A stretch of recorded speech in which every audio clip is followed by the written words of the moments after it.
Hello everyone, I'm Lisa Geraci Rigoni, owner and chief declutter officer at leaveittolisa.com. I'm here to talk to you about The Secret Stuff, the workshop series I'm doing with Cindy Bettino. We're going to do a little question and answer because you might have some questions and we're going to give you some answers. I love the work that I do, decluttering people's homes, helping them sort through things that they don't use anymore, that are not serving their purpose, are not bringing them energy. Is gone, is out of their life, is out of their home. They feel lighter, they feel like they can achieve a lot more. They usually get healthier and can eat better and just take care of themselves better. And what I do with the items that they don't want is take them to shelters or donate them to nonprofits. So everything that comes out of my clients' homes is repurposed.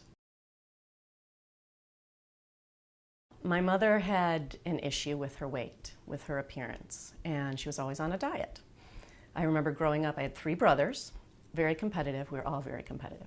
And as my body started changing from a little boy's body, my mother started seeing me in a different way and would reward me when I ate better and when I was skinny, because skinnier means prettier, means better, means happier, and she was more proud of me that way. So I would go up and down and yo-yo from about the age of 13 until about 7 years ago. And so the skinnier meant happier, better. And what I find with my clients, and also with myself, is you hang on to those skinny clothes because one day, someday you're going to get in those clothes. And you associate the smaller clothes with a happier time. My mother and father struggled with money their whole lives. We never saw it, my brothers and I, but they struggled, and we never wanted for anything. My parents never let up that they didn't have the money. We got everything we wanted and more.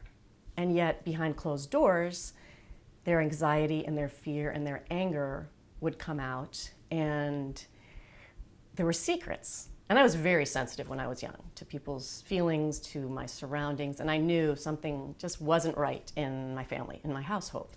And yet, they never let on that anything was wrong. And they kept secrets from themselves, and as we worked through the workshop, we found that the secrets you keep from yourself are really the worst kind.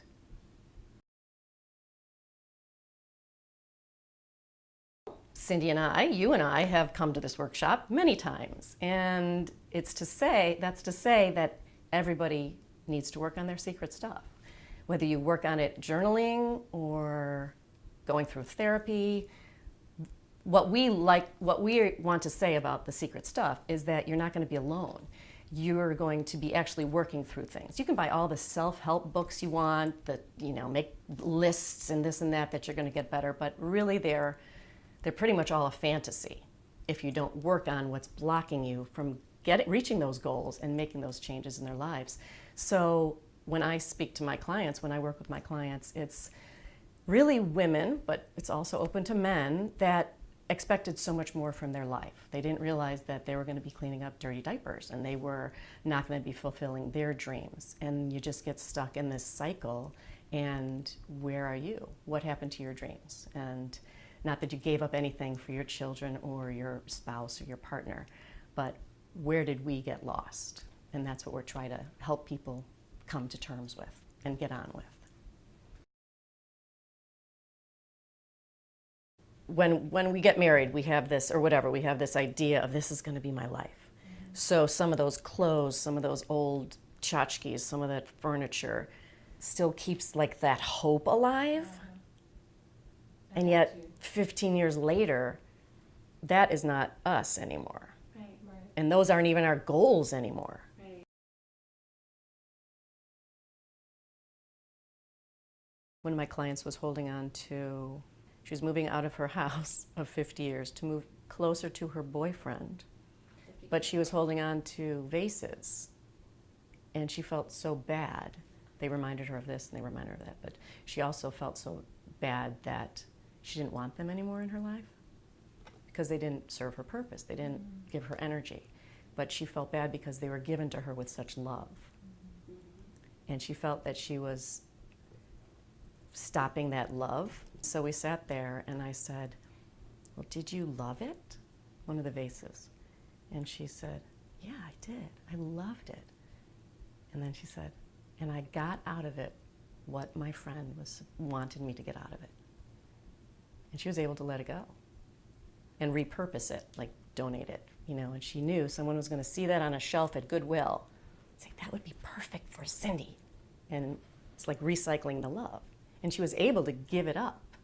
She really was. And it was such a beautiful moment for her because she really realized she didn't need it, she didn't want it, but she didn't lose the relationship with it or with her friend. But she removed something.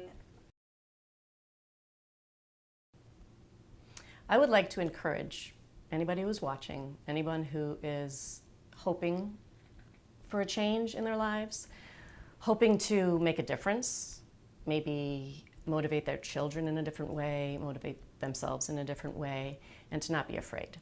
We've done this work. We've done this work. It's frightening sometimes, but it's so cathartic and it's so empowering.